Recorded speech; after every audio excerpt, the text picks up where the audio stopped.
Show. It is Saturday, April 29th, 2023, and we are here for a very special purpose and with one of our esteemed scholars, Dr. Charles Finch, who is an Egyptian scholar and author, researcher. Hotep, my brother, how are you doing today? Hotep to you. I'm doing just fine. I'm always happy about. Okay, hold on. Your signal's breaking up a little bit. Okay, you said you're always happy about what? The fact that my health is good. Oh, absolutely, that your health is good. Well, health is wealth. So we have to understand that, brother. And as we get older, I'll be 52 in June of this year. So as we get older, yes, health is wealth. Well, you and I would talk. Go ahead. You are a young boy. You're 52? You're 52 June 7th. Boy. You're a young boy. you ain't by more than 20 years. Right. Yeah, well, Dr. Little Jeffries is one of my teachers, and he calls me a youngster. So, I said, Dr. J, I'm 51. He said, you're a youngster. Okay. So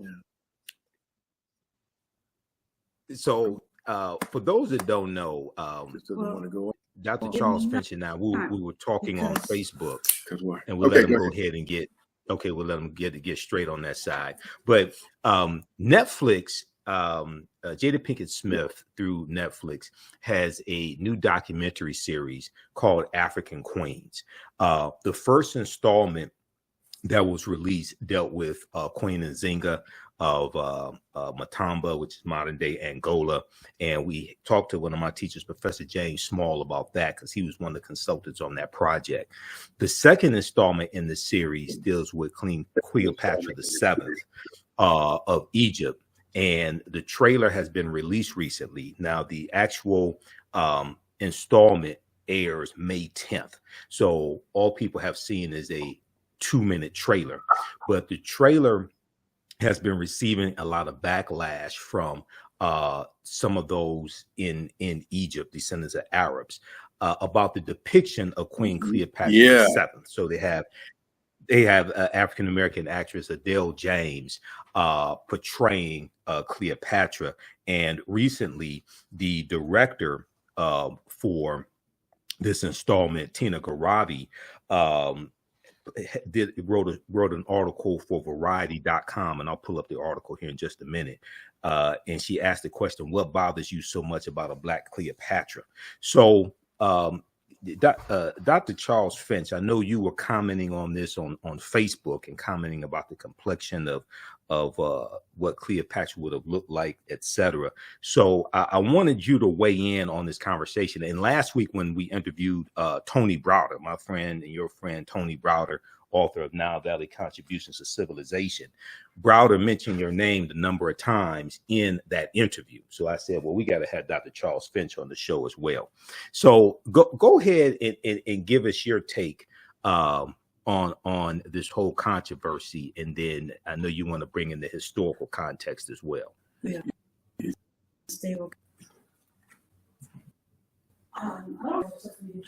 Okay, can you hear me? Go ahead.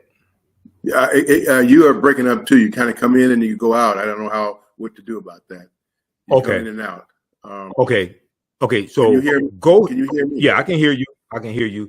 Go ahead and tell people, what is your perspective on this debate on Cleopatra, and share with us the historical information you wanted to share to put this in a historical context as well.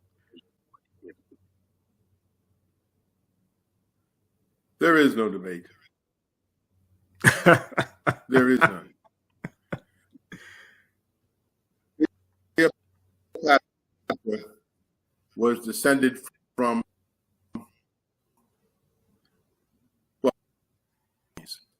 Ptolemies. Were Ptolemy. Who were the Ptolemy? Ptolemy was one of Alexander's conquests, right? And the native Egyptians there happy for him to conquer Egypt. Why? Because at that under the domination Persians, and they hated the Persians. The Persians just treated them like slaves, and they were happy to welcome and assist Alexander in his conquest of Egypt because he got rid of the Persians, all right, completely, right, forever. Anyway, the inherited the, I'd say, from Alexander. Alexander died young. Mm-hmm. He was in his early. He divided his empire among his generals, and the general name called Lemy. He inherited, he took over Egypt, and for the next 300 years, and his descendants, ruled Egypt. Cleopatra of the last Ptolemy, all right? Now, what happened was he was extremely dynamic and intelligent, and had her own, I don't know if you want to call it ambitions, or at least her own ideas about how Egypt should be ruled. Why was that an issue? Because strictly speaking, it was supposed to descend to a male. But her brother, at the time that Ptolemy died and passed on, was like 9 years old. Right. Anything else. And so Cleopatra, who was older, she was like 17 or 18, wasn't very older herself, ruling Egypt. And little by little, really assumed all of the power that entailed. Now, by that time, Egypt was under the control. Well, let me see. Yeah, the Ptolemy coming under the control more and more of the Romans. Okay, and this is where the drama of Cleopatra has made such an impact, because those Romans included who? Caesar and Mark Antony. Julius Caesar and Mark Antony. Right. Both of them. Caesar just fell total spell when he conquered Egypt. All right. And not only was he willing to share power with her in Egypt. Oh my goodness. There are those who think that the assassination of Julius Caesar was at least in part motivated by his relationship with Cleopatra, because it looked like, for all intents and purposes, he was going to make Cleopatra empress of Rome. Okay. It looked like he was going to make Cleopatra empress of Rome. Okay. All right. And while we try to get his connection, reestablished here and increase the signal strength. Some of you all saw me on Roland Martin Unfiltered. Some of you all saw the broadcast that I did Sunday night on the African History Network show, where we dealt with this topic. This is one of the articles we talked about. Queen Cleopatra, director speaks out. What bothers you so much about a Black Cleopatra? This is from Variety.com. This is written by Tina Garavi, who is the director of this installment of African Queens. Okay. We've got Joya watching us, and a number of people watching us. Now, let me give you some background information on Dr. Charles Finch. Dr. Charles Finch was, until June 30th, 2007, director of international health at the Morehouse School of Medicine. He is a 1971 graduate of Yale University. and a 1976 graduate of Jefferson Medical College. So he is a medical doctor. He completed a family medicine residency at the University of California, Irvine Medical Center in 1979. Dr. Finch joined the Department of Family Medicine at the Morehouse School of Medicine in 1982, and then the Office of International Health in 1989.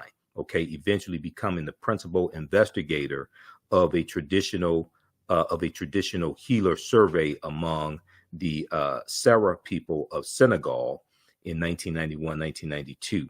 Now, Dr. Finch has conducted independent studies in African antiquities, comparative religion, anthropology, and ancient science in 1971. Since 1982, Dr. Charles Finch has published more than a dozen articles, including the African background of medical science and science and symbol in Egyptian medicine. Okay, go ahead. And so, Dr. Finch, I want you to go ahead, and you were explaining Queen Cleopatra, and you left off saying that some people feared that Julius Caesar would make her empress of Rome, if I remember correctly, you were saying? The Romans, at least the Roman Senate, was totally opposed to Cleopatra assuming any position of power in Rome itself. Okay. And so that was at least in part, it is said, for the assassination of Julius Caesar.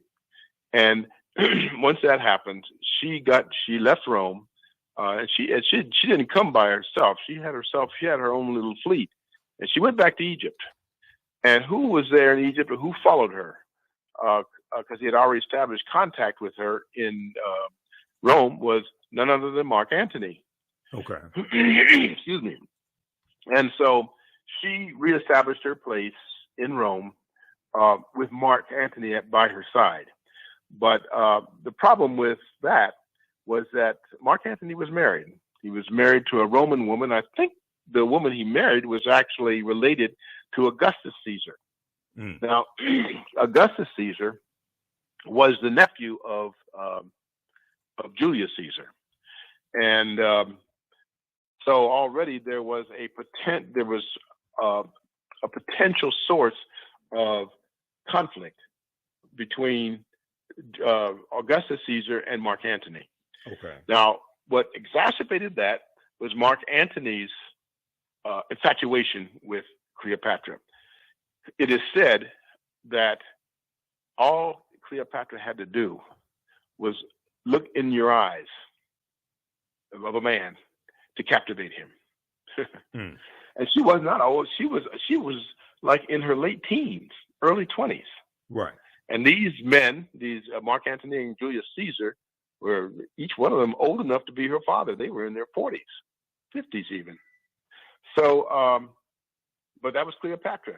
She had this aura, this lure, and she was ambitious to the nth degree, in the sense that she wanted to reestablish the independence of Egypt insofar as was possible with her at the head of state.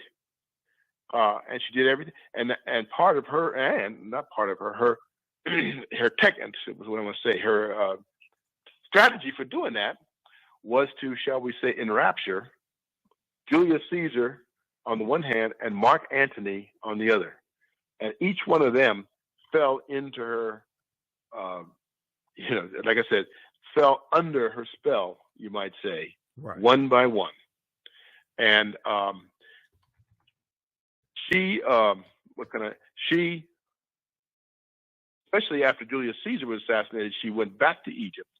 And I don't know whether Mark Antony actually followed her or was with her or was in Egypt. No, I think he followed her, or maybe was even with her when she went back to Egypt to reestablish her reign and her rule. But the problem for her design, shall we say, her ambition was none other than Augustus Caesar, who was Julius Caesar's nephew. Okay. And Augustus in Latin means great. All right. Right. Greater, powerful. And he got that. He gave himself that name. In fact, our month August is named after him. Right. Augustus Caesar. Right. Anyway, he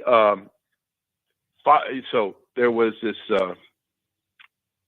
incipient conflict between Augustus Caesar on the one hand, Mark Antony on the other, and Mark Antony allied with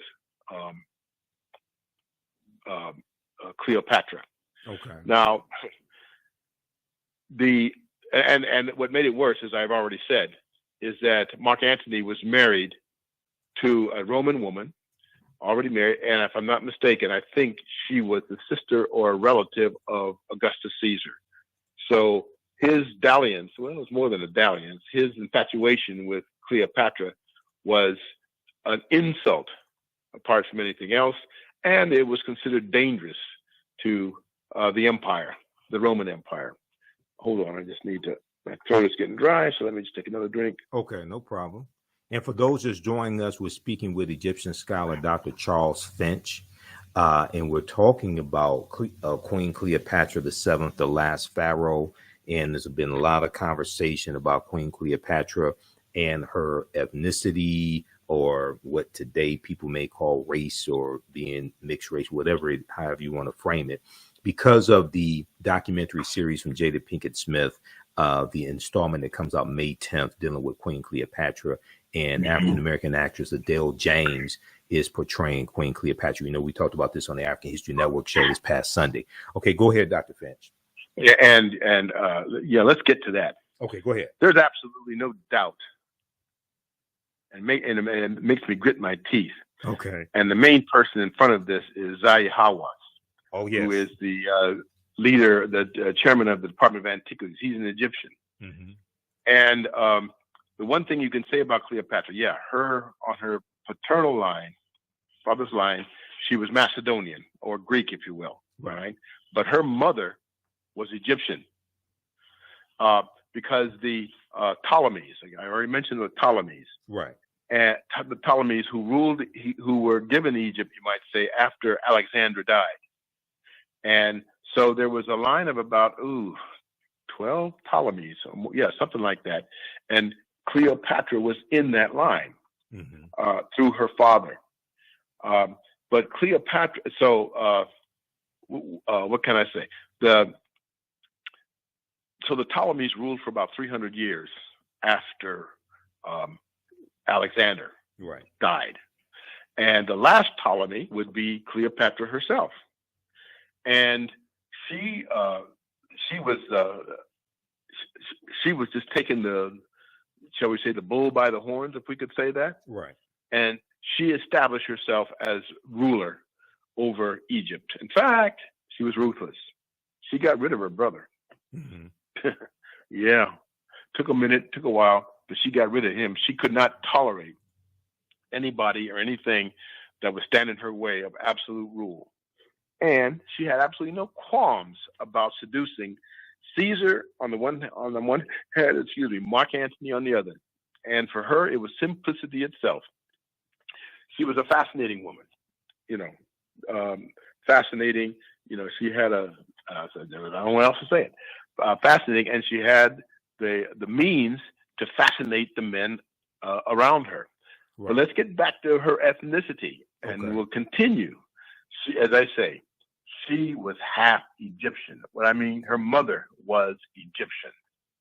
Her father was Macedonian. Now, as I say, there are Egyptians today who, like Zahi Hawass, yes, who is the director of the Department of Antiquities, who absolutely and totally, angrily reject any idea that Cleopatra was mixed race, because that's what it means, to say that her mother was Egyptian. The Egyptians, the native Egyptians, were basically descended from Africans. Mm-hmm. If you wanted to see who the ancient Egyptians look like, I'm not talking about the Arabs invaded Egypt in the 7th century A.D. Right, 639. Okay, Yep. 7th century A.D. Mm-hmm. Now, Zahi Hawass is trying to say that the ancestors of the Arabs were the rulers of Egypt. Right. No. Right. Absolutely not. Right. That is just an egregious lie. Okay. Now the history of ancient Egypt, of dynastic Egypt. Let's not say ancient Egypt. Dynastic Egypt goes back to 4000 BC. Mm-hmm. And why was Egypt called the two lands? That was one of their own names for themselves, because Egypt at one time had been, Upper Egypt was was southern Egypt. Lower Egypt was northern Egypt. Okay, and that's the reason why they called Egypt the two lands. They were united by the man who became the first identifiable pharaoh by the name of Menes. Right, and he united the two lands into the country that we historically came to know as Kemet, or Egypt. But that isn't when Egypt actually started. Okay. The ancient Egyptians, I'm not going to say what the ancient Egyptians said about their own country. Now, you can either take it or leave it alone. But this is what they said. They said their history went back to 55,000 BC. Wow. 50,000 years prior to the historical period. Now, you can accept or reject that. But that's what they said about their own country. Nonetheless, there's a book by Robert Bauval and Graham Hancock. Oh, yeah, I have the book. I don't want to stop what I'm saying to go get it. Okay. But the book is about the Sphinx. Now, what does the Sphinx have to do with any of this? Mm-hmm. Here on my cat. Yeah. The Sphinx sits in I don't want to call it a ditch, but a excavation. All right. Okay. It's excavation. And first of all, let me say this about the Sphinx, and then we'll keep going. Okay. The Sphinx nose that you see, if you went there today, Egypt, the nose has been blown off. Who blew the nose off? Napoleon. Okay. Why? Because it was, and I'm going to use this word with quotation marks. It was a fully Negroid nose. Mm-hmm. Couldn't tolerate it. He actually blew it off. And the nose that they blew off is sitting in the Louvre Museum in Paris today. The nose that they blew off. Okay. Now, yes. Now let me ask a question. Now, so in Nile Valley Contributions to Civilization by Tony Browder, he cites sketches he talks about how the nose was deteriorating over maybe hundreds of years or something like that. So say it again. Got distracted for just a second. Repeat what you just said. Yeah. In Nile Valley Contributions to Civilization, Tony Browder talks about how he cites sketches of the Sphinx, and he talks about how the nose was deteriorating over time. Now, was it deteriorating? Was the nose deteriorating prior to Napoleon shooting the nose, or was the nose totally intact, not deteriorating, and it was Napoleon who solely destroyed the nose? Do you know? I think that's that is a more accurate depiction of what actually happened. Which one? I think the nose, because if you go and see that, like I said, they didn't lose or get rid of the nose. The nose, you could actually, I don't think they show it, but it's sitting there in the Paris Museum, undisturbed. Okay. And unaffected. So, and like I said, why? He couldn't tolerate the idea that this was, again, a Negro. And I have to use that word so you know exactly what I mean. So there's no ambiguity of what I'm talking about when we're talking about the Sphinx. Okay. Now, wait a minute. I haven't even gotten to the best part. Okay. Okay. Hancock and Bauval actually started studying, they dug out, I won't call it a ditch, an excavation down about almost 6 feet, where they actually constructed the Sphinx in front of the second pyramid of Giza. Okay. But if you look at it, the way Hancock and Bobal did it, you see levels of clay going down from the top, from the surface of the ground, all the way down to the base of where the Sphinx sits, and you can see different levels of soil. I say clay, but soil and clay. And Hancock and Bobal says those you can date those levels. Okay, you can date those levels all the way down to the basic, to the to the foundation, all the way down to the base of the Sphinx. You know how far they go back? How far? 10,000 years. Wow. Okay. I mean, so yeah, 10,000 years. So if the Sphinx is that old, because they had to excavate around the Sphinx, not around. They had to excavate to actually construct the Sphinx in the way that they did, and that went 10,000 years. That's the reason why my new book is going to be called Nile Valley Civilization: A 10,000-Year History, because to have built the Sphinx, something like the Sphinx, would require a civilization equal to the task. Okay, something like this. Even if you just see pictures of the Sphinx, you know exactly the truth of that. Right. So the Sphinx. So I mean, what has been happening is just an Egyptologist.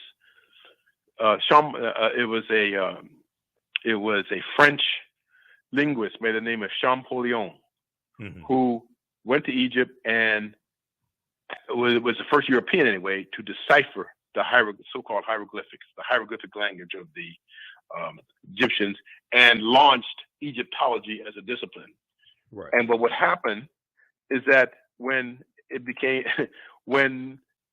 they could read now the literature and the inscriptions in the Egyptian language, the inscriptions that were carved out of the walls, the papyri they could find, the clay tablets, they began to realize that this was a fantastic, fabulous civilization, which even up by 1820 had not been exceeded or excelled. Now the Greeks, people talk about the Greeks. I don't have any problem with the Greeks because the Greeks recognized the primacy of ancient Egypt and said so. Right. Especially Herodotus. Right. Herodotus says, "Don't tell me about what he was a Greek now. He himself was a Greek. He said, don't tell me about what the Greeks did. The Egyptians did it all first, and they're the ones that taught the Greeks." This is Herodotus talking. Correct. And because Herodotus is the so-called father of history. Right. Now,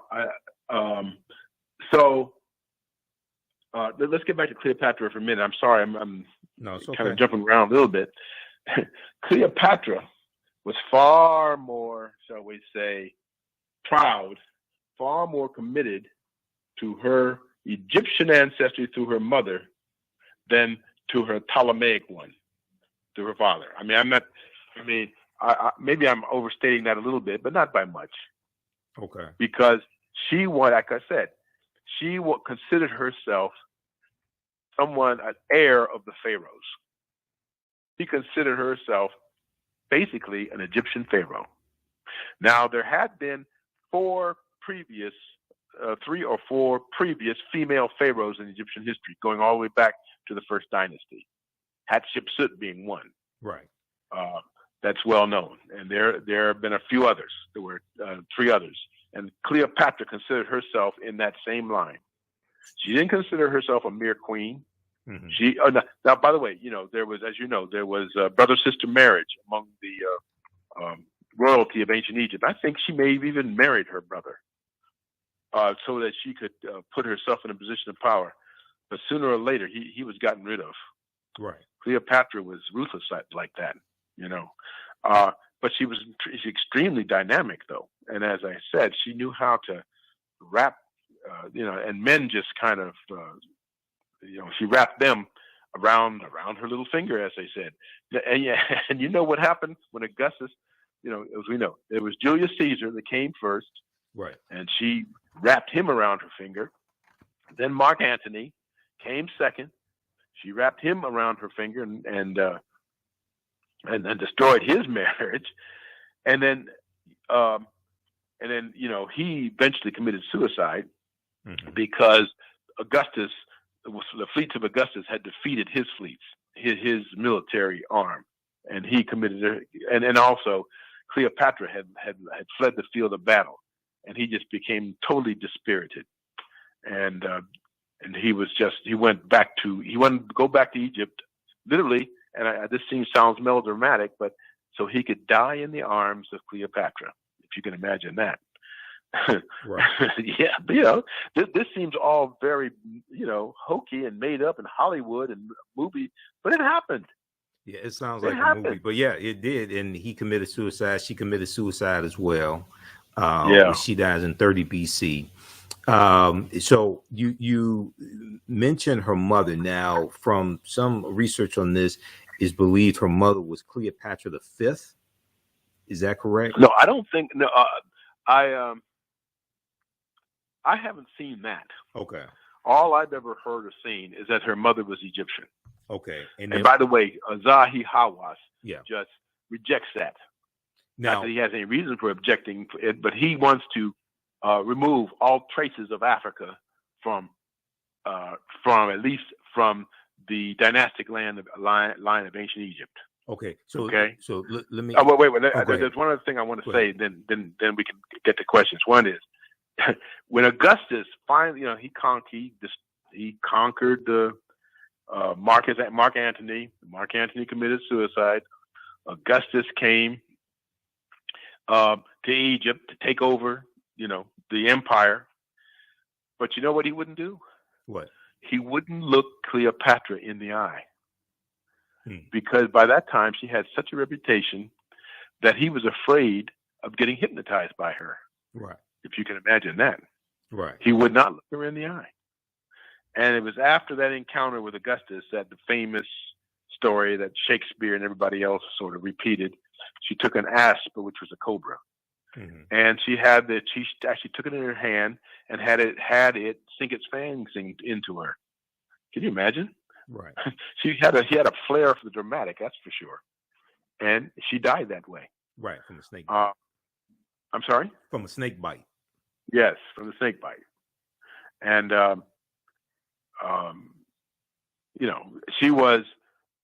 she's probably, a lot of people consider her the most fascinating woman in history. Well, you could argue, you could say yes or no, you could argue about that, but, she came real close to ruling Rome and the Roman Empire. Right. Through the two men that she just completely entranced. Julius Caesar on the one hand, Mark Antony on the other. And Augustus said, no, if I go back, Augustus came and took over the empire and defeated Mark Antony, and he committed suicide and all this. And Augustus knew better. When he finally confronted Cleopatra, he would not look her in the eye. Right. So he was afraid that she was going to mesmerize him, hypnotize him. Absolutely. Okay. What can I say? So let me try to put a fine point on this, because I know we've run out of time, and I want you to talk about your new book as well. Okay. Now, you said that on her mother's side, you said her mother was Egyptian. Now, the period of time that we're talking about, first of all, the Greeks invade under Alexander the Greek in 332 BC, and they conquer in 323 BC. Okay. Mm-hmm. Now, Queen Cleopatra VII is born in 69 BC.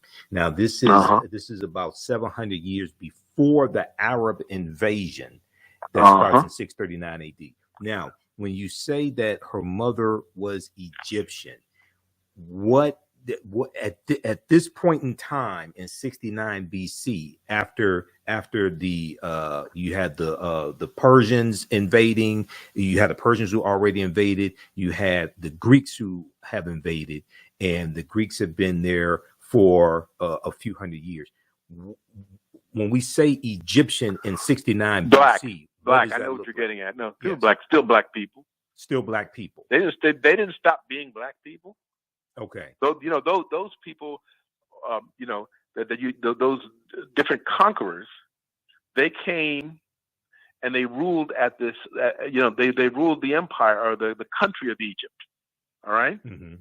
But they didn't change who the people were. Okay. And in fact, each one of them would take an Egyptian wife and or concubine, shall we say? Right. But they didn't change who the people were. They remained black people right up until the time of the Arab invasion, which was, as you say, in the 7th century A.D. Right. When after that, and you already mentioned them. You're right. The Persians, mm-hmm. the Greek Macedonians, the Romans, and the Arabs finally. And the Arabs came in droves to Egypt. In droves. And what I heard historically about the Ptolemies is that they would either marry or intermix with a black Egyptian woman. Yep. Okay. The answer to that is absolutely. Yes. Absolutely true.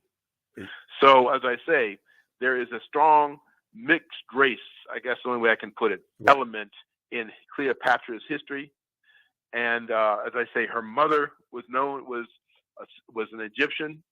So yeah, when that picture of her that Jada Pinkett Smith is going to use, or the actress, yes, that's right.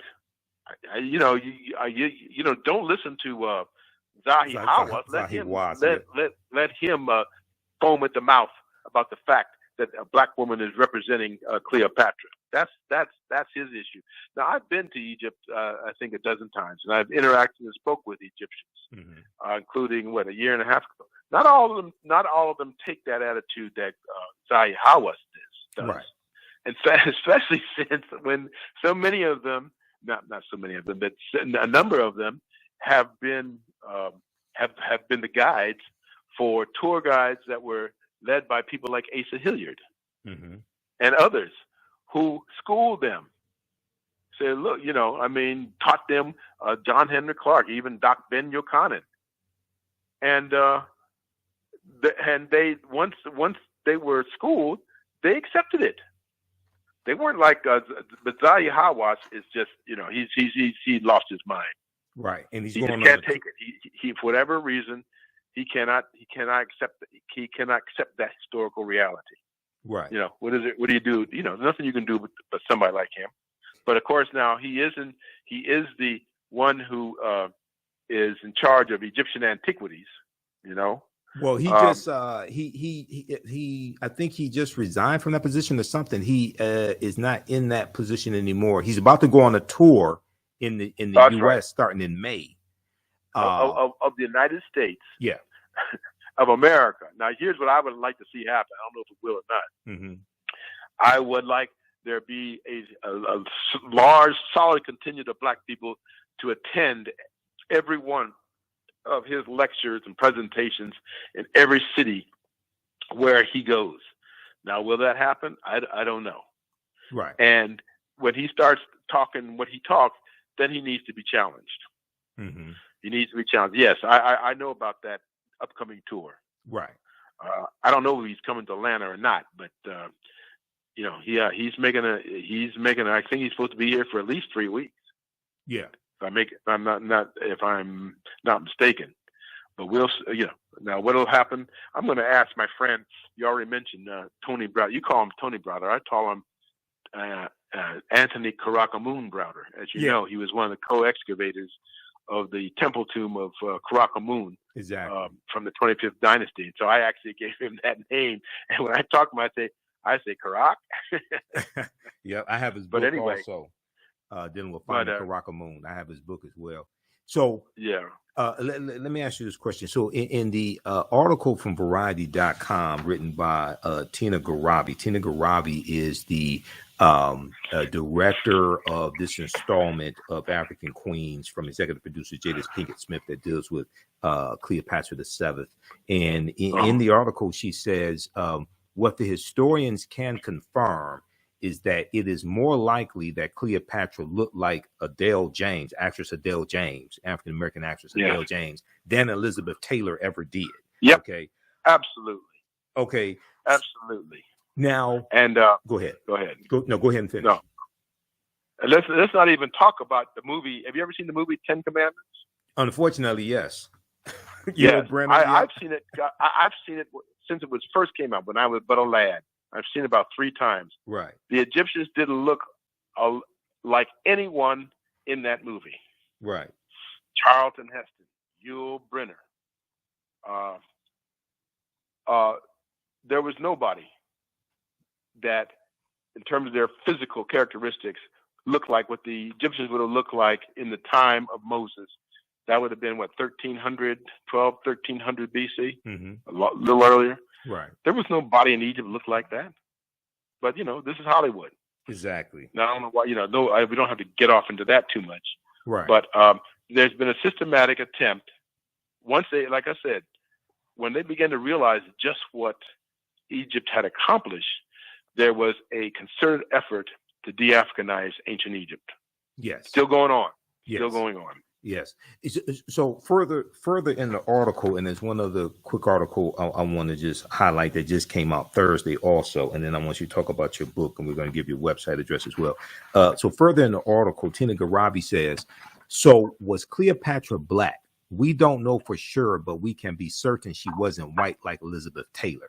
She says, we need to have a conversation with ourselves about our colorism and the internalized white supremacy that Hollywood has indoctrinated us with. Because in the article, she talks about how Cleopatra being portrayed white somehow for some people increases her value or increases her worth. Whereas portraying her as a melanated person who has some like Black African ancestry somehow cheapens her worth, lessens her worth. Yeah, I mean, you see, I used to foam at the mouth with this kind of stuff. I used to grit my teeth and foam at the mouth and get angry and wanting to hurt people, whatnot. When you would hear stuff like that. I'm at the age now where what I do is laugh at them. Right. I laugh at these people. I laugh at the ideas. I laugh at what they're trying to say. Exactly. No. Cleopatra didn't look anything like Elizabeth Taylor. Nothing. And Moses didn't look like anything like Charlton Heston. Right. And Ramesses II didn't look like Yul Brynner. Right. Jeez. Right. Exactly. And this is propaganda from the media. Why? So in talking to you and coming up with the title for this interview, you referred to Queen Cleopatra as the last pharaoh. Okay. Yeah. And some people who I guess think they know about African history but really don't said, oh, she wasn't a pharaoh, or the last pharaoh was 600 years before that. What happened? Why do you refer to Cleopatra as the last pharaoh? Because that's how she thought of herself, and that's what she called herself, and that's in effect. She did have Egyptian ancestry. Yes. So she wasn't just a Ptolemaic Macedonian. Right. She kept, and even the Ptolemies got so that they de-emphasized their Macedonian ancestry and increasingly Egyptianized themselves, and married into the local populace, as we've already seen. Right. So they considered themselves, they wanted to rule in the line of the pharaohs. They weren't trying to be Macedonian kings. They wanted to be thought of. They wanted to live like and be thought of as pharaohs. And Cleopatra was no different. She was, as far as she was concerned, she was an Egyptian. And therefore, she was a pharaoh. She was a pharaoh, and she was either the 4th or 5th female pharaoh in Egyptian history, because there had been women pharaohs in Egyptian history. Right. Exactly. Early, going all the way back to the first, the earlier dynasties. Yes. Okay. And then lastly, there was this article that just came out Thursday, April 28th. And NBC News has this article. Zahi Hawass is quoted in it, of course. Now, this one, this contains a statement from the Egyptian Ministry of Tourism and Antiquities. But the name of this article is "Cleopatra Was Not Black. Egypt Tells Netflix in Growing Feud Ahead of New Series." Okay.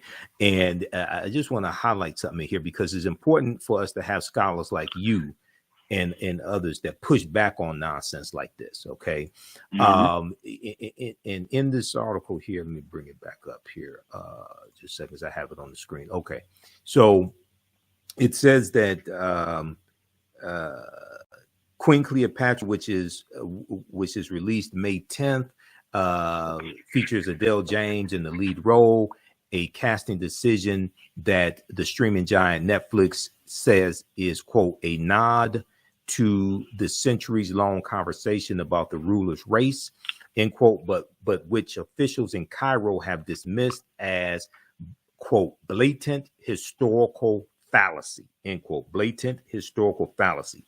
The government stated, the government statement from Cairo, the government statement issued Thursday marked an escalation in a feud that has sparked demands for the show's cancellation amid a broader debate over representation in popular culture. So they go on to cite the Egypt's Ministry of Tourism and Antiquities, argued that the documentary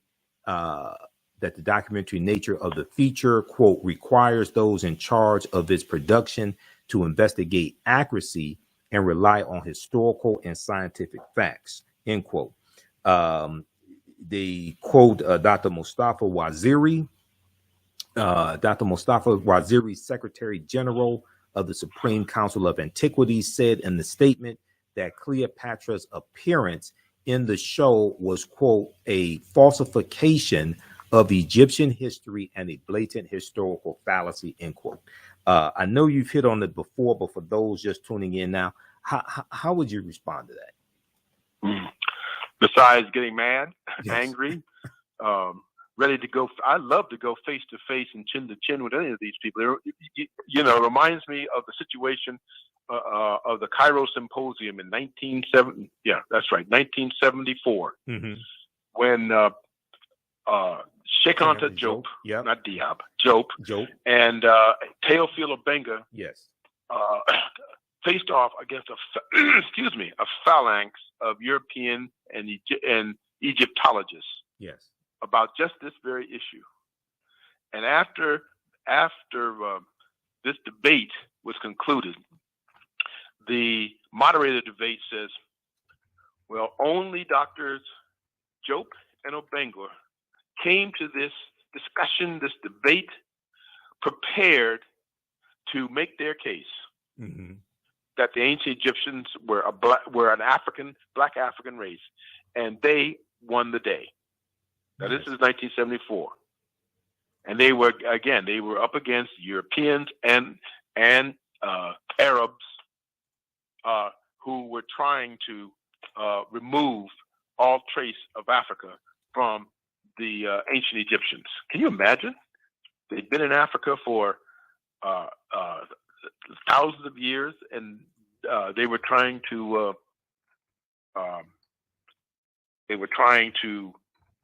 de-Africanize Egypt. Still are. And I would love to renew that debate. Yes.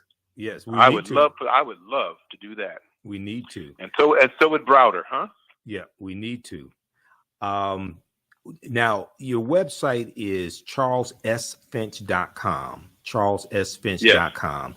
And we'll bring your website here up on the screen. Tell people about your latest book.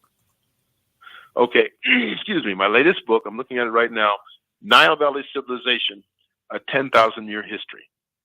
A history of ancient Kemet from the point of view with a complete, shall we say, rooting it where it's supposed to be rooted, in Africa. Yes. Not just geographically, but racially, ethnically, culturally, in every central way. The ancient Egyptians, you know what the ancient Egyptians' name for their country was? Well, one was Kemet, and another was Tameri. Okay, Kemet. Yes. And you know what Kemet meant? Land it meant literally the Black Land. The Black Land. Of course, now what do your Egyptologists say? Oh, that's just a reference to the black soil. Except for one thing. they had a name for themselves, the Egyptians. You know what they called themselves? Kemiyu, which means literally the blacks. Yes. So, like I said, up until the 19th century, nobody ever questioned the African origins of ancient Egypt. Okay. That was never an issue up until the 1800s. And it was created by so-called scholars in Europe. Yes. And later on, among the Arabs, to de-Africanize ancient Egypt. Boy, they really are obsessed with de-Africanizing ancient Egypt, taking the black out of ancient Egypt, right? Except as quote as slaves. Now, if you want to see, I don't know, have you ever been to Egypt yourself? Not yet. Oh boy, when you do, yes, make sure you go down to Aswan. Okay. Where the dam is. Okay. There you will see the Nubians. Yes. That's who's there. The Nubians. They got put. They were the original part of the original population of ancient Egypt that got pushed south. Correct. By the Arabs, but they have taken their stand, so to speak, right there at Aswan. Right. And those people, once you see them, I said those people are the remnants. I don't know. Can I use that term? Mm-hmm. Are the continuation of the ancient Egyptians. That's who the ancient Egyptians look like, and that's who they were. Right. Nubia was derived from the ancient Egyptian word nub, which meant gold, right. Because gold came from the south, and so the people and were funneled into Egypt by the people we today call the Nubians, and that's what the Egyptians called them, the Nubians. Now was okay. I'm going to come back to Nubia in just a second. I know you have to run, so we're going to let you go here in just a minute. But Kemet, the translation for Kemet. Now you said that means land of the blacks or the black land. Which yeah, the land of the black and the black land. That's Kemet. Yes. Okay, but the black land. So land of the blacks, because I know Browder talks about this in Nile Valley Contributions to Civilization. He says it means the land of the blacks, but it's in reference to the complexion of the people, not the dark soil. No, okay. This is where the controversy comes in. Okay. Because there are those who say it's a reference to both. But even if you say, okay, it just refers to the black land and the black land only. Okay. And this is what I said earlier. Mm-hmm. But the ancient Egyptians called themselves Kemiyu, which does mean literally the blacks. The blacks, okay. And they call themselves the black people. Mm-hmm. In reference to their complexion. Yes. Yes. Absolutely. Okay. You said now Nubia. Now, from my understanding, isn't Nubia derived from a Greek word? That's not. Geez, let me see. Nubia, Greek word. Huh. I'd have to look up. Okay, just like I don't know that I don't know that I can't. I don't know that it's Greek. Okay, just like Ethiopia is. Okay. Let's just say this. Mm-hmm. I'm not thinking straight. It is true. The ancient Egyptians didn't refer to Nubia as Nubia. Right. They referred to Nubia as Kush. Yeah. Okay. And Kush was the name of the also was the name of the northern third of the Sudan. Mm-hmm. And Kush and Egypt were partnered ethnically and geographically and often politically, because even what the Egyptians say about where they came from. They said they came from Horus, and brought his followers. This is what the Egyptians say: brought his followers to Egypt from the south. Right. This is what the Egyptians say. Right. The followers of Horus came from the south. Right. And remember, south in Egyptian language was up. Mm-hmm. North was down or back. Right. Hindquarters. Now, why is that? Whereas the head was always south. So you always faced south. Right. As when you were looking toward this is opposite of the way we look at it today. And the south was always first, chief, and up. Now, why was south up and north down? Because that's where they came from. Well, that's where they came from. But also the Nile River flows from south to north. Yeah, I'm sorry. Yeah, I'm sorry. That's the point. You're absolutely right. That's even a stronger point that I should have made myself. No, it's okay. Because the Nile River started in the so-called Great Lakes and flowed from south to north. Mm-hmm.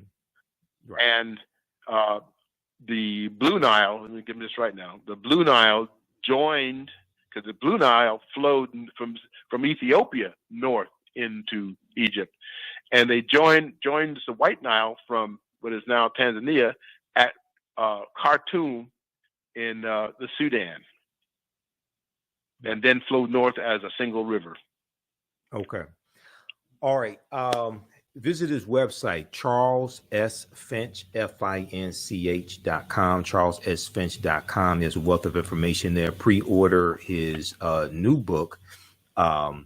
This deals with Nile Valley civilization, a 10,000-year history, and much of what has been written about African history and culture. Much has been written about African history and culture, and yet one will comb the vast literature nearly in vain for a complete and comprehensive survey of African civilizations by a single author. The multi-volume UNESCO General History of Africa 1 is in effect an anthology, and while valuable and wide-ranging, suffers the limitations that all works of collective authorship do. Okay, so this is a fantastic new book. Tony Browder mentioned it last week when I had him on the show, and I said, well, we got to get Dr. Charles Finch on this week. So visit his website to pre-order this book now, Nile Valley Civilization, a 10,000-year history. How can people get in contact with you, Dr. Finch, if people want to bring you in to do lectures or teach classes or anything like that? How can people contact you? I'm trying to do less and less of that. I don't like traveling as much as I do anymore, but they should do it the way you did it. Okay. Email is probably the best way. Okay. And they can email you through the website. That's the way they I can prefer. Contact you through your website. They can contact you through your website also, right? Yeah, that's another way. Okay. Email or website. My email is charlessfinch@gmail.com. Charles, the one word, lowercase, charlessfinch@gmail.com. All right. Well, look, brother, I know you have to run. Thanks for taking time out of your busy schedule. And we worked through the technical difficulties. First, we had you on. We finally did, yeah. Via the internet, and we could see you, but then the internet was acting up. So then he said, hey, can we do this by phone? So I said, okay, yeah, I'll call you through Skype. It's technology. We have to understand how to navigate this technology to get the information out, brother, by any means necessary. All right. Well, I heard that. You have a great day, man, and we'll talk soon. Thank you. Okay. All right, brother. Hold tight. Thank you. Thank you very much. Okay. All right, peace. All right. All right, everybody. That was Dr. Charles Finch. And thanks for joining us today. We're going to be here for a little while longer because I teach my online history class today, Saturdays, 2 p.m. to 4 p.m. Eastern Standard Time. So don't go anywhere. We have more information for you. If you like this type of information that we provide at the African History Network, you can support us, $ the AHN Show through Cash App, $ the AHN Show through Cash App, also through PayPal, paypal.me/the AHN Show. Visit our website, theafricanhistorynetwork.com, theafricanhistorynetwork.com. This helps us keep doing the research, stay on the air, keep broadcasting, finance the Sunday night show, the African History Network show that I broadcast on 9:10 a.m. Superstation WFDF. I've been broadcasting the African History Network show for 13 years, 7 years on 9:10 a.m. WFDF. So we're on Sundays, 9 p.m. to 11 p.m. Eastern Standard Time. Here's our PayPal, Cash App information right here on the homepage of our website. So if you want to support us, $10, $15, $25, $50, $100, whatever it is, it definitely helps. You can click right here for the Cash App link as well as the PayPal link. This is our official Cash App account, $ the AHN Show. And when you go to it, it'll say Michael and show my picture there. These other ones are fake African History Network Cash App accounts. There are 5 that I have identified that have been stealing money from us, fake African History Network Cash App accounts. Our tag is, our Cash App tag is $ the AHN show, SHOW. If you type it in, make sure you type in the full tag, because these other fake ones will show up before you type in, you know, the HOW. Okay, so that's why I put it right here and put our actual link here. I've contacted Cash App. They've opened an investigation. They're slow as Heinz ketchup. And it was last year that I opened up this investigation. I'm still trying to follow up on them.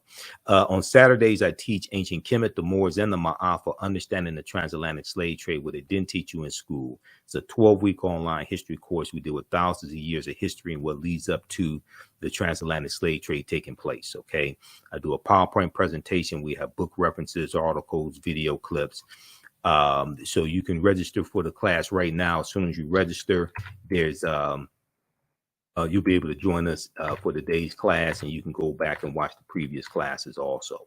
Okay, so we deal with history, thousands of years of history, look at what leads up to the transatlantic slave trade taking place, and also we look at, we go through and analyze the transatlantic slave trade. We look at the 800-year occupation of Europe by the Africans known as the Moors as well. Okay, so in this class, Saturday, April 29th. Then on, the class is on sale, $60, regularly $130.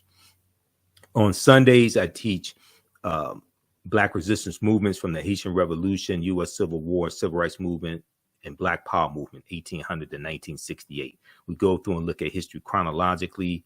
This class will be on Saturday, April 30th, 2 p.m. to 4 p.m. Eastern Standard Time. Okay. We have a bundle pack. You can register for both of these classes for only $100. You can use this information with your children as well. I would say the information is PG-13. So it's not overly graphic. We won't do a lot of cursing or anything like that. It's not crazy like that. Okay. So you can register for the class, and there'll be 5 of my lectures in the video library in digital format. So you get a bonus of 5 of my lectures also. Now, it took me, I've been teaching this class on and off for 7 years, and I started teaching it back in 2017. I've studied history 31 years. You see me on Roland Martin Unfiltered. You see me on Faraji Muhammad Show, The Culture. Many of you all watch the African History Network show and been following us for years, even when I was on Blog Talk Radio. So with this class, this evolved out of a lecture that I did in January 2014 called Understanding the Transatlantic Slave Trade, what they didn't teach you in school. And that was about 7 years of research. That it was a 4.5-hour lecture. But we can't start studying our history in slavery, even with transatlantic slave trade, which is important to study. We can't start in 1619 or in the 1440s when the Portuguese get involved. In 1441 with Anton Gonzalez. We have to understand the history chronologically and deal with the 800-year occupation of Europe by the Africans known as the Moors, who enter into the Iberian Peninsula today known as Spain and Portugal in 711 AD. Now, this course not only deals with the transatlantic slave trade, but it also deals with the thousands of years of history that leads up to the transatlantic slave trade taking place. August 20th, 2019 marked the 400th year anniversary of the 20 and odd Africans who came into Point Comfort in Virginia on August 20th, 1619 on the White Lion pirate ship, in what would later be called the colony of Virginia. Now, this year of 2019 was known as the year of return, as many African Americans were reconnecting to Africa, especially West Africa, and traveling to Ghana and other West African countries. When we discuss the transatlantic slave trade, we have to first understand that African people are the original people of North, Central, and South America, and have been in the land we call the United States of America at least 51,700 years ago. Now, last week when we spoke with Tony Browder, author of Nile Valley Contributions to Civilization, and he's also the author of Egypt on the Potomac and finding Karakorum. You know, he talked about the Olmecs and Olmec culture as well. And we talked about the African origins, the African root of Olmec culture coming from ancient Kemet. We've interviewed Dr. David Imhotep numerous times, and these are actual slides from the class, by the way. I put together the whole curriculum. There's about 80 to 100 articles that we reference in this class. There's 7 books that we use as reference. You don't have to buy any of the books. We show you excerpts of the book on the screen, okay? But Dr. David Imhotep's book, The First Americans Were Africans, Documented Evidence, it came out in 2011. On page 14 of his book, he deals with a discovery made in Allendale County, South Carolina in 2004 by Dr. Albert Goodyear.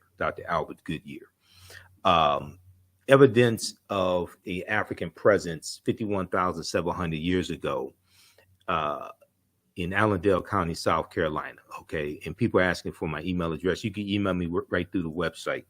Go to theafricanhistorynetwork.com, theafricanhistorynetwork.com, and you can email me right through the website. Also, we have the website up here on the screen.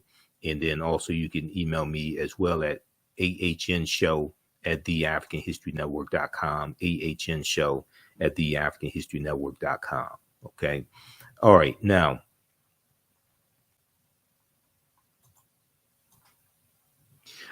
they found, Dr. Albert Goodyear is an archaeologist at the University of South Carolina. They found 13 different types of evidence to thoroughly document an African presence in the land that we call the United States of America, going back at least 51,700 years ago. They found artifacts, architecture, campsites, carvings, Egyptian writings, footprints in lava, genetic M174D haploid groups dealing with DNA and genetics, linguistics, paintings, skulls, skeletons, structures, and tools. Okay, they found 13 different types of evidence fairly documenting an African presence in this country that we call the United States of America, going back at least 51,700 years ago. Okay, so it's totally ridiculous for people to think, especially for African Americans to think, that African people first came to this land as slaves, conquered and shackled by Europeans. Okay, that's a total misunderstanding of history. Now, this is a picture of Dr. Albert Goodyear. He's a white archaeologist. This is an article from ScienceDaily.com, that came out in November 18th, 2004. The article is about 19 years old. It's still at ScienceDaily.com. You can go back and read it. It's called New Evidence Puts Man in North America 50,000 Years Ago. New evidence puts man in North America 50,000 years ago. Here's a summary of what the article says. Now, this is not my summary. This is the summary coming from ScienceDaily.com. Radiocarbon tests of carbonized plant remains where artifacts were unearthed last May along the Savannah River in Allendale County by University of South Carolina archaeologist Dr. Albert Goodyear indicate that the sediments containing these artifacts are at least 50,000 years old. Indicate that the sediments containing these artifacts are at least 50,000 years old, meaning that humans inhabited North America long before the last ice age. Okay, so we have to ask the question: well, who were these humans? Okay, who was on Earth 50,000 years ago, 51,000 years ago? Okay, these were the Khoisan. The Khoisan have the oldest DNA on the planet. They're the ancestors to the Ainu and the Twa. They go all around the world. And they were also here in the land we call the United States of America. Now, in October 2012, genetic study published in Science magazine found that the Khoisan in Southern Africa, are the oldest ethnic group of modern humans, with their ancestral line originating about 100,000 years ago.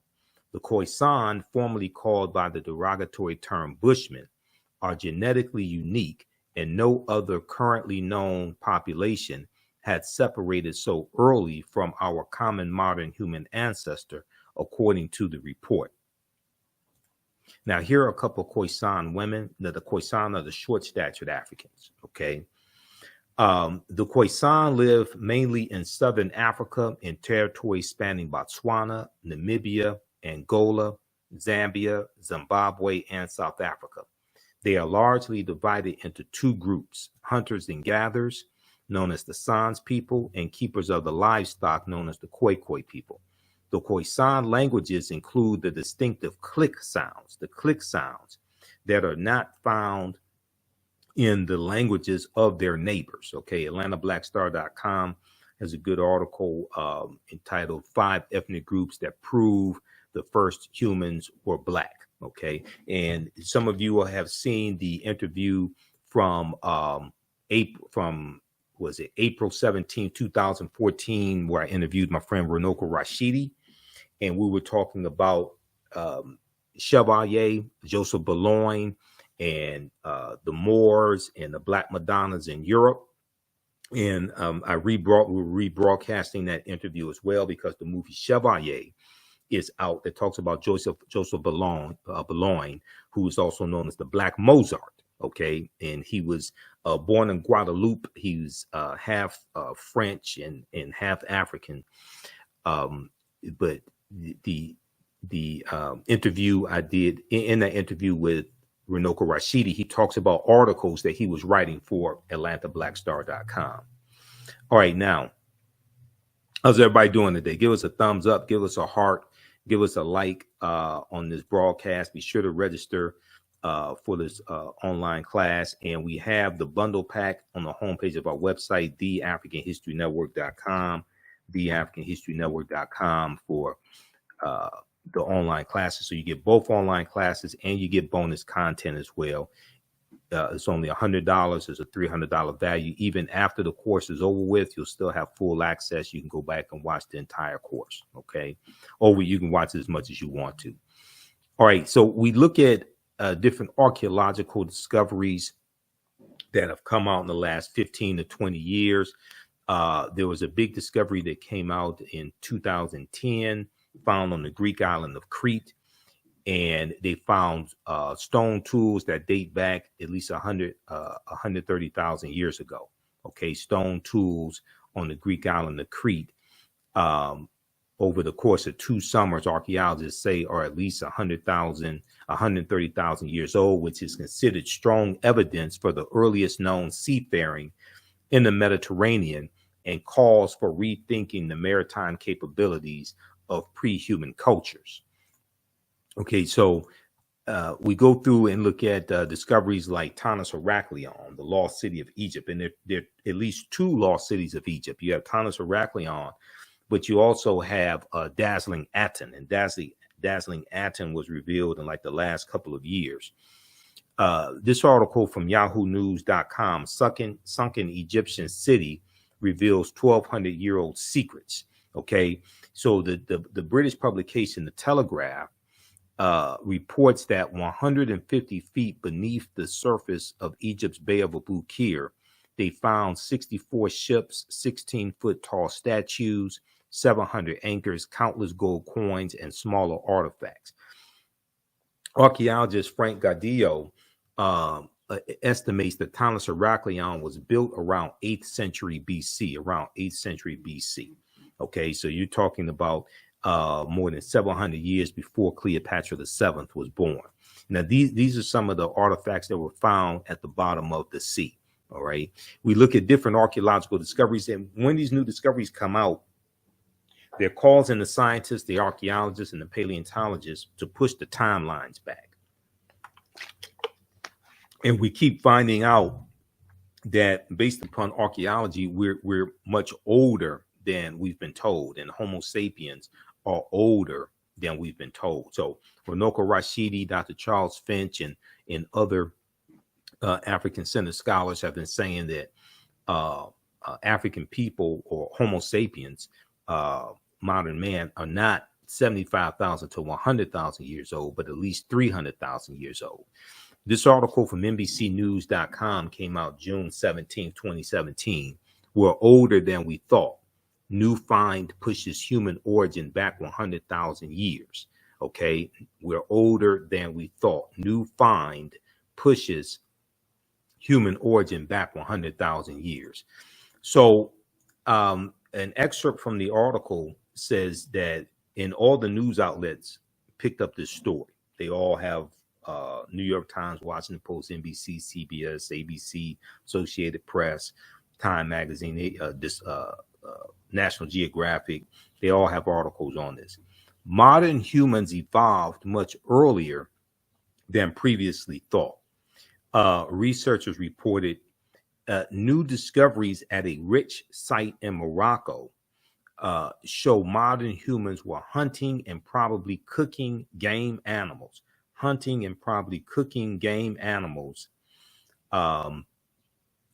300,000 years ago, which is 100,000 years earlier than what scientists have believed up until now. 100,000 years earlier than what scientists have believed up until now. Now, new discoveries and new dating methods show that, in fact, many of the bones belong to modern Homo sapiens, and they lived as far back as 300,000 or 350,000 years ago. The earliest previous Homo sapiens bones date back 195,000 years ago, and they're from clear across the continent in modern-day Ethiopia. All right, so taken together, the findings show modern humans were dispersed across Africa long before anyone ever thought. And not only were we migrating from the Nile Valley region of Africa into Central Africa and West Africa much earlier than people thought, but we were migrating out of Africa and around the world much earlier than many people thought as well. Okay, so we go through and look at a number of archaeological discoveries. We look at the ancient African presence in Asia and in Europe, the African presence in Europe and things of this nature. African people were the first Asians. The earliest modern human Homo sapiens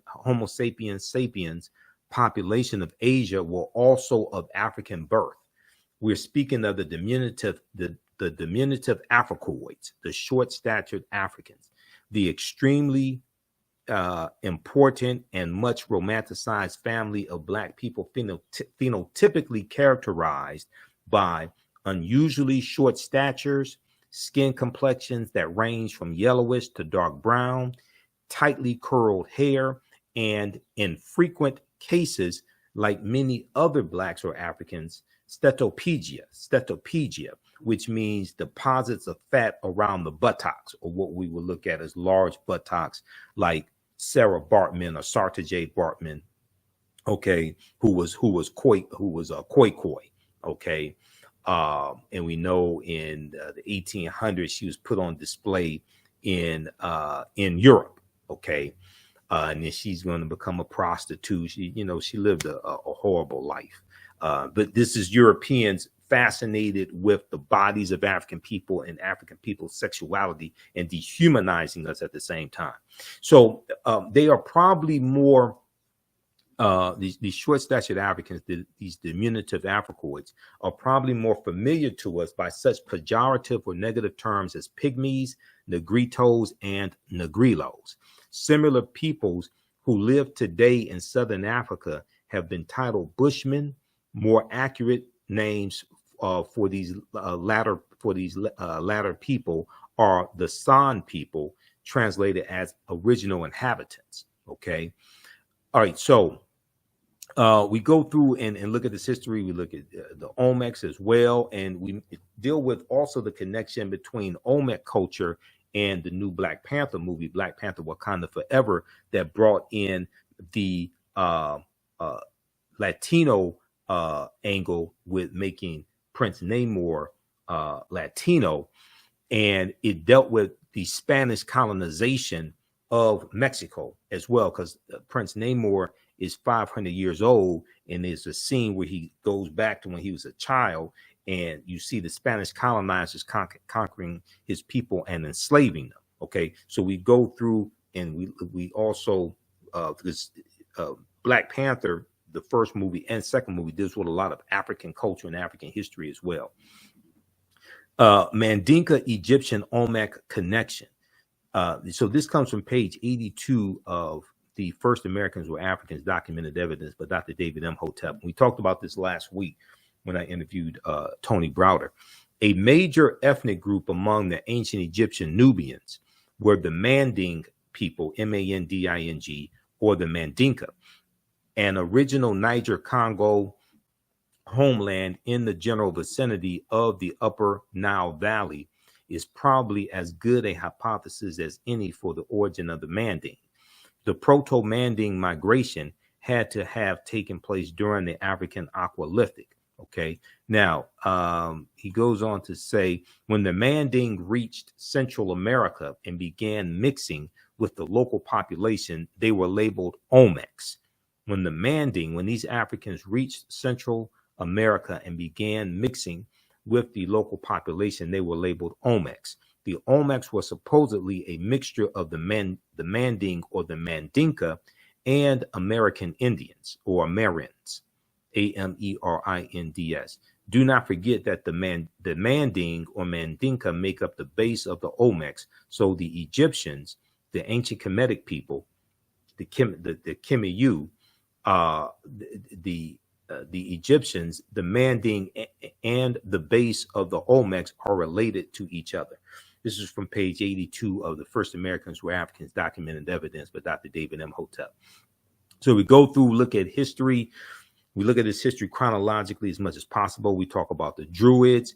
We deal with the Greeks and Romans conquering ancient Kemet. And the Druids are dealing with a watered down version of the teachings coming out of ancient Kemet, coming out of ancient Egypt. Okay. And we're going to see the Druids go into Ireland and take this information into Ireland as well. And this is who a British slave named Patrick is fighting against and killing when Pope Celestine I sends Patrick into Ireland in 432 Common Era AD to convert the Irish population to Christianity. And standing in the way of that are the Druids, who are dealing with the gnosis or the true knowledge, and they're dealing with a watered down version of teachings coming out of ancient Kemet, coming out of ancient Egypt. And he is killing the Druids, and the Druids wear a helmet similar to the helmets worn by or the headdress of Nasubitis or pharaohs in ancient Kemet, and they have an asp on them or a cobra, a snake. Okay, so they were referred to as the snake people. And when we hear the mythology of Patrick driving the snakes out of Ireland, first of all, Ireland is a cold climate, and it's an island, and there's no evidence, there's no archaeological evidence, there's no evidence whatsoever of snakes being in Ireland. So when we talk about Patrick driving the snakes out of Ireland, they were talking about the snake people who were called Druids. That's who this is, a metaphor. It's talking about symbolically. There were no snakes in Ireland. They're talking about him driving the Druids out, who were dealing with a watered down version of the teachings coming out of ancient Kemet, ancient Egypt, and then forcing Christianity upon the people. So we deal with the 800-year occupation of Europe by the Africans known as the Moors, who are taking the teachings from the Nile Valley region of Africa into Europe, and this brings Europe out of the Dark Ages. They're taking the science and the mathematics and the art and the chemistry, the periodic tables, the medicine, the surgical instruments, all this knowledge they're taking into Europe, and they're Africanizing Europe to varying degrees. And they're also intermixing into the European population, intermixing into the European bloodline as well. We know they lose their last control of the last stronghold of Granada, January 2nd, 1492, in the Spanish Granada Wars. And Christopher Columbus is going to set sail August 3rd, 1492. Okay, we look at things like the Tekken, which is a symbol of ancient, a symbol of resurrection coming from the story of Asar, Aset, and Heru, who the Greeks called Osiris, Isis, and Horus, okay, known as the First Holy Trinity. Now, some of this information may go outside of the circumference of your own awareness. Just because you disagree with it or don't like it does not mean it's not true. Just means you have to do some research to understand what I'm talking about. Now, there were approximately 1,200 Tekhenu built in ancient Kemet, but only about a dozen are found in Egypt today. Many of the Tekhenu removed from Egypt are now in Istanbul, Turkey, London, France, England, London, England, Paris, France, Berlin, Germany, New York, Rome, Italy, Vatican City, and elsewhere throughout the world. The Tekhenu for plural, the Tekhenu are now called obelisks by their new owners, and few know their origin or that they symbolize the resurrection of the African king Asar. So if you read Egypt on the Potomac by Tony Browder, page 17, and this is one of the books we use in the class also, Browder deals with this type of information. Now, once again, you don't have to buy any of these books to follow along in class, but we use the books for reference to document what we're talking about. And I show you excerpts of the book on the screen usually. All right, now, when we look at Freemasonry, the word Mason is derived from the Latin words mass and sun. Mason means child of light and expresses the desire to pursue light, which is a metaphor for the sun, which symbolizes knowledge. The term child of light or sons and daughters of light, which was first used to identify students who had completed 42 years of study in the temples of ancient Kemet. Many Masonic temples were modeled after the temples of ancient Kemet, places where light or knowledge was imparted in a series of steps or degrees. So the concept of going to a institution of higher learning and getting your credentials in a series of degrees, okay, associate's degree, bachelor's degree, master's degree, PhD, etc.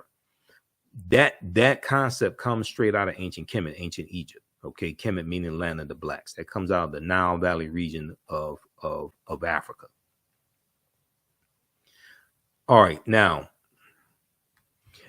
read pages 18 and 32 of Egypt on the Potomac by Tony Browder. So we go through and look at this history. We deal with the Black Madonnas and child coming from the story of Asar, Aset, and Heru being born of a virgin birth on December 25th. And then the decolorized version of that story, and we see the white Mary and Jesus. We look at different Neteru, the forces of nature, the deities in ancient Kemet as well, like Ma'at. We go through and look at some of the history of the Moors. We look at why Christmas is celebrated on December 25th, and that deals with astronomy. We deal with the film Black Panther. The Panther deity Bast comes from Bastet, which is a neter coming out of ancient Kemet. And Bastet was an ancient Egyptian goddess worshipped in the form of a lioness and later a cat. She was a goddess of warfare in Lower Kemet, worshipped as early as about 2890 BC during the Second Dynasty. Okay. We deal with things like what the word Wakanda means. Wakanda is a real word. Wakanda basically means possesses secret powers. We see some different spellings of it. But in Wisconsin, there is a Wakanda Water Park in Wisconsin. It's been there for years. There are schools named Wakanda, like in Nebraska. Okay. And we see Wakanda is Omaha Ponca, Sioux Indian, and Omaha Ponca and Sioux Indian Native American word that basically means possesses secret powers. We go through and look at different some ancient civilizations. We look at Hannibal Barca, and we look at Carthage, the Carthaginians, who were descendants of the Phoenicians. And we know Carthage is destroyed in 146 BC. Founded in about 813 BCE, destroyed in 146 BCE by Rome. Okay, so we look at the Punic Wars. We deal with why Africa was not named after Publius Cornelius Scipio Africanus. Africa We consult Cassell's Latin English Dictionary 2002 edition, page 11, in the entry for a fear. It tells you that Africa means of Africa or belonging to Africa. Publius Cornelius Scipio takes his surname Africanus. He takes that name after he defeats Hannibal Barca at the Battle of Zama in 202 BC. So we deal with, the Battle of Cannae, 216 BC. We deal with Hannibal crossing the Alps in 219 BC, but also talk about the Battle of Zama in 202 BC. And then we know Rome is going to conquer Carthage in 146 BC, and Carthage is in the area of North Africa that today Tunisia is. Okay, we talk about ancient Nubia as well, and we look at some of these different African empires that Europe tried to claim as their own. They try to say these were Europeans, these were not African people, these were not Black African people. The same way they're doing with Egypt, the same way they're even doing with Queen Cleopatra, and she was not Nubian, she was not full-blooded African, but she had some African ancestry, as Dr. Charles Finch just explained. Ancient Nubia, or Ta-Nehesi, also known as Kush, as he talked about, and Kush is more of looked at as a region as opposed to, say, a country. But ancient Nubia, also known as Kush, Kush, was a region along the Nile River located in northern Sudan, where the conflict is going on now, northern Sudan and southern Egypt. So the southern portion of what makes up Egypt today, and the upper portion of Sudan in ancient times, that was Nubia. Now, it was home to some of Africa's earliest kingdoms, known for rich deposits of gold. Nubia was a major trading port for luxury goods that came from sub-Saharan Africa, such as incense, ivory, and ebony. Incense, ivory, and ebony. The first monarchy of recorded history was established in ancient Nubia. The Nubians were also known for their exceptional archery skills that provided the military strength for their rulers. Kings of Nubia, or Nasubites, or pharaohs, ultimately conquered and ruled Egypt for about a century, about 100 years. Monuments still stand in modern Egypt and Sudan at the sites where Nubian rulers built cities, temples, and royal pyramids. Okay, so we go through and look at history like that. Then we look at the history of the Moors, going into the Iberian Peninsula, today known as Spain and Portugal. They go through from Morocco into the Iberian Peninsula, today known as Spain and Portugal. They defeat the Vandals and the Visigoths. They settle in southern Spain and refer to it as Al-Andalus, which basically means to walk in the spiritual path or walk in the spiritual light. So who were the Moors? The Moors' ancestors were known as the Garamantes, Garamantes, the Garamantes. These were a Black African people living throughout North Africa. Hannibal Barca was Garamantes, as well as St. Augustine. Now, George G.M. James, in the book Stolen Legacy, said that the Moors were the custodians of the ancient Egyptian mystery system. These teachings are going to bring Europe out of the Dark Ages. And we know that the word Moors derived from the Greek word maros, M-A-U-R-O-S, maros, which literally means black or a very dark color. Now, the Romans adopted this word and called them Mari, M-A-U-R-I. The Mari were a Northwest African people who were very dark-skinned. The Romans will refer to the region of Northwest Africa as Mauritania. Mauritania is Latin and means the land of the black-skinned people. You'll also see the word Marish, M-A-U-R-I-S-H. Now, Romans later adopt the word as a reference for the black-skinned inhabitants they encountered in Africa. Read pages 527 and 187 in Golden Age of the Moor, edited by Dr. Ivy Van Sertima, which is one of the books we use in the class also. So we go through and look at this history of some of the history of the Moors in Europe, and we deal with Tariq ibn Ziyad going in 711 AD, defeating the Vandals and the Visigoths. But also we have to talk about General Tarif in July 710 AD going in with 400 foot soldiers and 100 horses, successfully carrying out a mission in southern Iberia. This was the reconnaissance mission in 710 AD, to get the lay of the land and understand what's going on, understand what they're up against. Okay, so we go through and look at some of the history of the Moors and what the Moors introduced into Europe. We talk about the decline of the history of the Moors as well, how they lost power. We look at the three great West African kingdoms of Ghana, Songhai, and Mali. We talk about the film Black Panther and relationship between T'Challa, who is probably the richest man in the Marvel comic universe, and Black Panther, and Mansa Musa, who's the richest man in history. And there's an article from the History Channel, history.com, called This 14th Century African Emperor Remains the Richest Person in History, from March 19, 2018. And it deals with the relationship between Mansa Musa, who became emperor of the Mali Empire in 1312 AD, and T'Challa. Okay, and we know in the Black Panther movie, T'Challa was portrayed by Chadwick Boseman. Now, West Africa is thriving in 14th century Common Era AD, at a time when Europe is ravaged by a lack of resources and raging civil wars. Mansa Musa's rule came at a time when European nations were struggling due to raging civil wars and a lack of resources. During that period, the Mali Empire flourished thanks to ample natural resources like gold and salt. All right. Now, we also had to talk about Christopher Columbus. Columbus is crucial to the spread of slavery and laying the foundation for racism, capitalism, and the exploitation of indigenous people.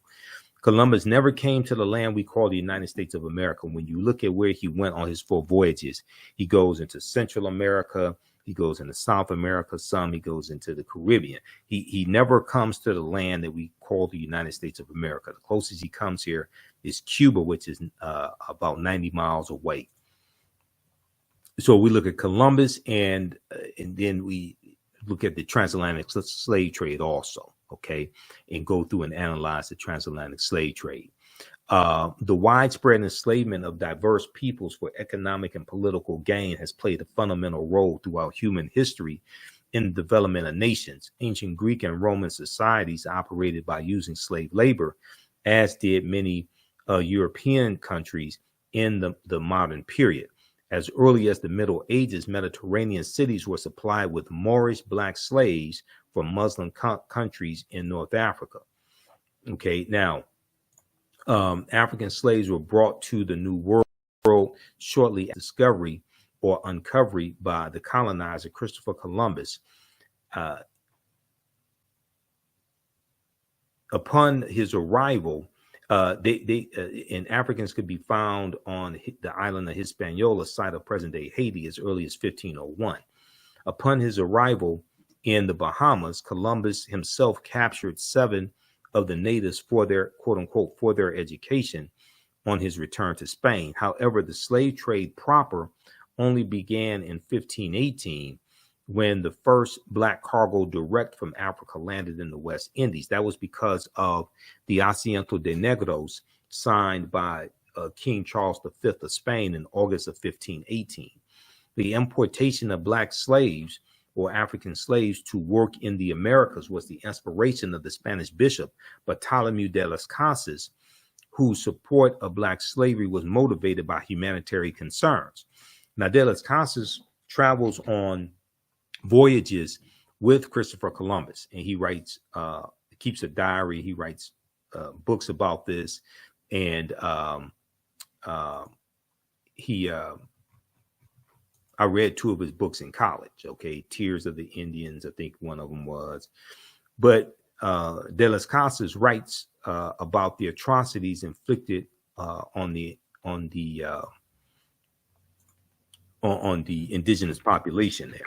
Okay, and he's going to insist on, he's going to suggest that Africans be enslaved, and to a lesser extent, white people also, early on.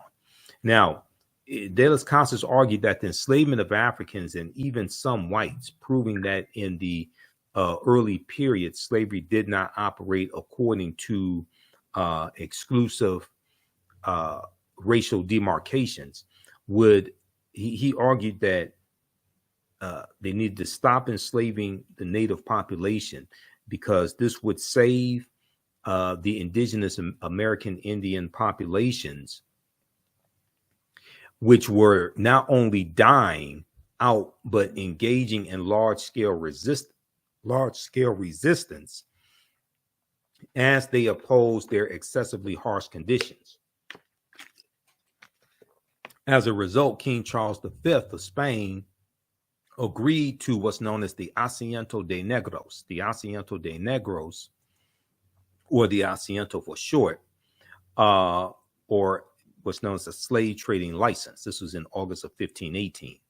This would later represent the most coveted prize in European wars, as it gave to those who possessed it a monopoly in slave trading.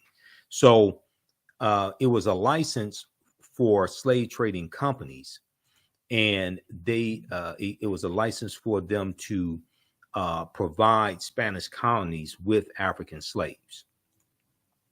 So we go through and look at history like this, and we look at this history chronologically. Okay, so you can register for this 12-week online class, Ancient Kemet, the Moors, and the Ma'afa, Understanding the Transatlantic Slave Trade, what they didn't teach you in school. You can use this information with your children as well. We understand that African history and culture gives us our foundation, it gives us our values, our interests, and our principles, and it influences our economic empowerment, it influences our self-esteem, our self-development, and self-worth as well. There are also studies that show how teaching our children African history improves their performance in school, it improves their academic work also. So this class is on sale $60, regularly $130. We teach Saturdays, 2 p.m. to 4 p.m. Eastern Standard Time. We're going to teach this class today, so you can register now, join us in class. And we teach this at our online school, the African History Network online school.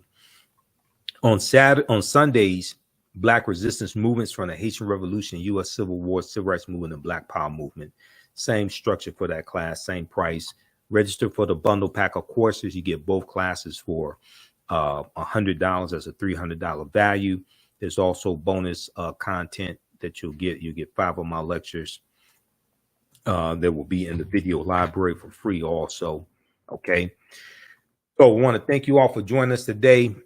We had a great interview with Dr. Charles Finch, despite the technical difficulties. Remember, right now is correct wrong behaviors, not over till we win. Wakanda forever. Also, you can support the African History Network, $the AHN Show through Cash App, $the AHN Show through Cash App, and through PayPal, paypal.me/the AHN Show.